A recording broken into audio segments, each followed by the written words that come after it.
Welcome to imperfect show finance. நிஃப்டியை பொறுத்த வரைக்கும் 216 புள்ளிகள் அதிகரித்து 24,131 நிறைவடைஞ்சிருக்கு. சென்செக்ஸை பொறுத்த வரைக்கும் 759 புள்ளிகள் அதிகரித்து 79,082 நிறைவடைஞ்சிருக்கு. இதெல்லாம் தாண்டி நிறைய கேள்விகள் கேட்க வேண்டியது இருக்கு. நாகப்பன் சார் கிட்ட வாங்க, அவர்கிட்ட பேசுவோம். சார் வணக்கம். மாலை வணக்கம் சிவி. நிஃப்டி சென்செக்ஸ் ரெண்டுமே ஏற்றத்துல தான் முடிவடைஞ்சிருக்கு. நிஃப்டியை விட சென்செக்ஸ் கொஞ்சம் ஏறியே முடிஞ்சிருக்கு. பிராடர் மார்க்கெட்டும் பாக்குறப்ப எல்லாமே ஏற்றத்துல தான் முடிவடைஞ்சிருக்கு.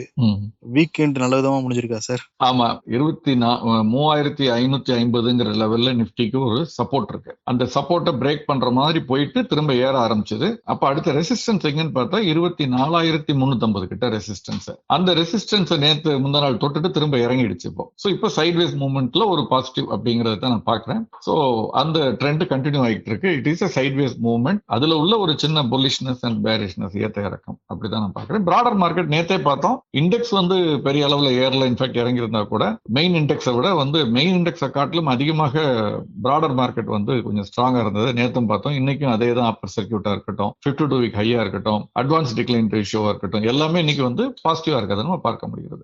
வரும் வாரத்துல இதே ட்ரெண்ட் தொடருமாங்க சார்? சொல்றது கஷ்டம். என்ன காரணம்னா, இன்னைக்கு சந்தை முடிவடைந்த பிறகு ஒரு முக்கியமான புள்ளி விவரம் வந்தது. ஜிடிபி, நம்முடைய பொருளாதார வளர்ச்சி குறித்த புள்ளி விவரம். 2ஆம் காலாண்டு, அதாவது ஜூலை துவங்கி செப்டம்பர் மாதம் முடிவடைந்த 2ஆம் காலாண்டுக்கான ஜிடிபி குறித்த புள்ளி விவரம் வெளியாயிருக்கு.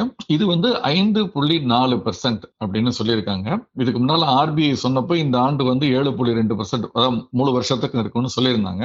பட் அதுக்கு கொஞ்சம் கூட பக்கத்துல இல்லாத ஒரு ஃபிகரா இது கொஞ்சம் ஒரு சந்தையை பொறுத்த வரைக்கும் நெகட்டிவா பார்க்கக்கூடிய ஒரு விஷயம்னு வச்சுக்கோங்களேன். ஏன்னா பொதுவாக பொருளாதார வல்லுநர்கள் எல்லாருமே இந்த போல்னு ஒன்று கண்டக்ட் பண்ணுவாங்க. அதோட கிரெடிபிலிட்டி எவ்வளவுன்னு தெரியல. இந்த இணையதளங்கள்ல அதுல பார்த்தா இந்த 7.2 இல்லைனாலும் 6.5 இருக்கும்னு அல்லது 6 ஒட்டி இருக்கும்னு எதிர்பார்த்தாங்க. இது அதுக்கும் குறைவாக 5.4 அப்படின்னு வந்திருக்குது. இதுல போன வருஷம் பாத்தீங்கன்னா அதாவது இதுக்கு முந்தின காலாண்டு, முதல் காலாண்டுக்கு Q1 அப்படின்னு பார்த்தோம்னா ஏப்ரல் மாதம் முதல் ஜூன் வரைக்கும் பார்த்தா 6.7 இருந்தது.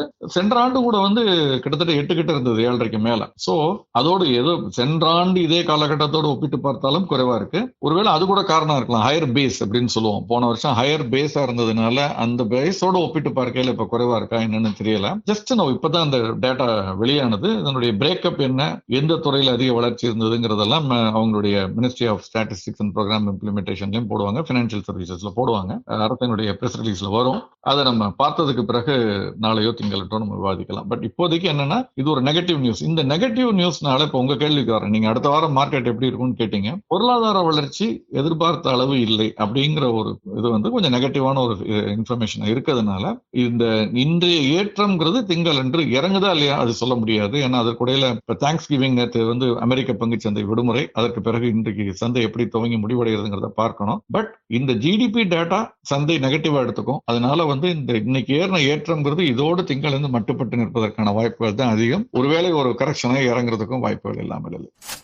ஜிடி பத்தி பேசிட்டு இருக்கப்ப இந்த பேஸ் இயர் ஏதோ மாற்றம் கொண்டு வர போறதா ஒரு செய்தி வந்தது. அது என்ன சார் பேஸ் இயர்? அதாவது இப்ப நம்ம கேட்கிறோம்ல, போன வருஷத்தோடு ஒப்பிட்டு பார்க்கையில தான் இந்த வருஷம் அந்த 5.4 வளர்ச்சி அப்படின்னா, போன வருஷம் 100 அப்படின்னா இந்த வருஷம் 105.4. அப்ப அடுத்த வருஷம் 111ன்னா இன்னொரு 5% வளர்ந்துருக்கதா எடுத்துக்கலாம். அந்த மாதிரி கம்பேர் பண்ணிக்க முடியும் நம்மளால ஈஸியா.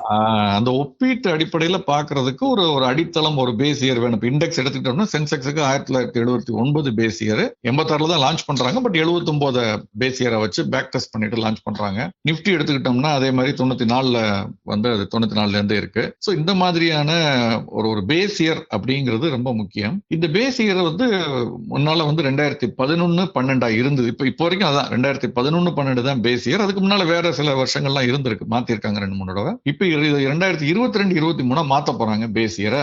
அதுக்கான ப்ரொபோசல் அவங்கள்ட்ட இருக்கு. ஏன்னா இந்த 11-12க்கு அப்புறம் இப்ப 22-23 ஏன் மாத்தணும் அப்படிங்கிற கேள்வி வருது இல்லையா? எதுக்கு அடிக்கடி இப்படி மாத்திக்கிட்டே இருந்தா அப்ப நம்ம ஒப்பீட்டு அடிப்படையில 2008ல இருந்த ஒரு பொருளாதார வளர்ச்சியும் இப்ப இருக்க பொருளாதார வளர்ச்சியும் ஒப்பிட்டு பார்க்க முடியாது நம்மளால. ஏன்னா அதற்கான அடிப்படை ஆண்டு வேற, இதற்கான அடிப்படை ஆண்டு வேற. இப்ப ஏன் பண்ணணும் அப்படிங்கிற கேள்வி வருது. அப்ப என்னன்னா, பொருளாதார வளர்ச்சியினுடைய காம்பனன்ஸ் என்ன அப்படின்னு பாத்தீங்கன்னா, பொருளாதாரம்ங்கிறது என்ன, ஜிடிபிங்கிறது கிராஸ் டொமஸ்டிக் ப்ராடக்ட். இந்தியாவில் உற்பத்தி ஆகக்கூடிய எல்லா பொருட்கள் சேவைகள், அதுக்கு ஒரு மதிப்பு போட்டு அந்த அடக்க விலையில அதனுடைய மதிப்பு என்ன அப்படின்னு கணக்கிடுறாங்க. அப்படி பார்க்கும் பொழுது ஒரு 50 ஆண்டுகளுக்கு முன்பு பாத்தீங்கன்னா அந்த கணக்கீட்டுல ஒரு டைப்ரைட்டர் இருக்கலாம். மொபைல் போன் இல்லாம இருந்திருக்கும், லேப்டாப் இல்லாம இருந்திருக்கும். ஆனா இன்னைக்கு பாத்தீங்கன்னா டைப்ரைட்டர் கிடையாது, மொபைல் போன் வந்திருக்கு, லேப்டாப் வந்திருக்கு, இந்த மாதிரி பல பொருட்கள் வந்திருக்கு. சோ இந்த தேவையின் காரணமாக நம்ம இன்னமும் டைப்ரைட்டர் உற்பத்தி பூஜ்ஜியம், அதனால இந்திய பொருளாதாரம் வளரலைன்னு சொல்ல முடியுமா?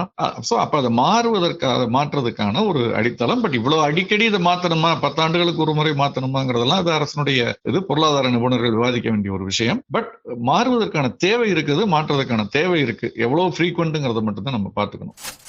சார், இன்னைக்கு பங்குச்சந்தையை பொறுத்த வரைக்கும் பாரதி ஏர்டெல் லிமிடெட் கிட்டத்தட்ட 4% அதிகமாயிருக்குது. ஸ்பெசிபிக் ரீசன் இருக்குங்களா? இல்ல, பல காரணங்கள். பட் குறிப்பா சந்தையினுடைய ஒரு புல்லிஷ் ட்ரெண்ட் ஒரு காரணம். பட் அது அட்வான்டேஜ் எடுத்துக்கிட்டு நம்ம நேற்று முந்தா நாள் பார்த்தோம் இல்லையா, அந்த ஏஜிஆர் டியூஸ் காரணமாக இருக்கக்கூடிய இந்த பேங்க் கேரண்டி, அந்த இதை வைவர் கொடுக்க போறதா ஒரு ப்ரொபோசல்னு பேசணும் இல்லையா, அது வந்து வோடபோன் ஐடியா அன்னைக்கே 10% 15% ஏறிடுச்சு. அது அன்னைக்கு அவ்வளவு ரியாக்ஷன் இல்லை. இதுல எல்லா டெலிகாம் கம்பெனிக்குமே அந்த மாதிரியான ஒரு முடிவு எடுத்தா அது ஃபேவரபிளா இருக்கும். ரொம்ப கஷ்டப்படுறதுனால வோடபோனுக்கு அது ஒரு மிகப்பெரிய ரிலீஃபா இருந்திருக்கும். பட் அதே மாதிரி தான் பாரதி ஏர்டெலுக்கும் அது வந்து பாசிட்டிவான ஒரு செய்தி. பட் பெரும்பாலும் இது வந்து சந்தையினுடைய ஏற்றத்துல அது வந்து பங்கு பெற்றிருக்குன்னு நான் கமாடிட்டியை பொறுத்த வரைக்கும் சார், கமாடிட்டி வந்து இன்னைக்கு சர்வதேச சந்தை எடுத்துக்கிட்டோம்னா வந்து க்ரூட் ஆயில் வந்து ஒரு சின்ன வீக்னஸ் தான் இருக்கு. திரும்ப $69 கீழே வந்துருச்சு. $68 அருகாமையில வணிகம் நடக்குது. தங்கம் மற்றும் வெள்ளி ஒரு சின்ன ஏற்றத்துல தான் இருக்குது. அதாவது பெரிய ஏற்றம் சொல்லிட முடியாது. $2660, இது $30.68 இருக்கு. பட் உள்ளூர் சந்தையை பார்த்தீங்கன்னா தங்கம் மற்றும் வெள்ளியினுடைய விலை இன்னைக்கு கணிசமான ஏற்றம். ஏன்னா கச்சாயினுடைய விலை அங்க இறங்கி இருக்க மாதிரி இங்கே இறங்கி இருக்கு. $5800 கிட்ட வந்துருச்சு.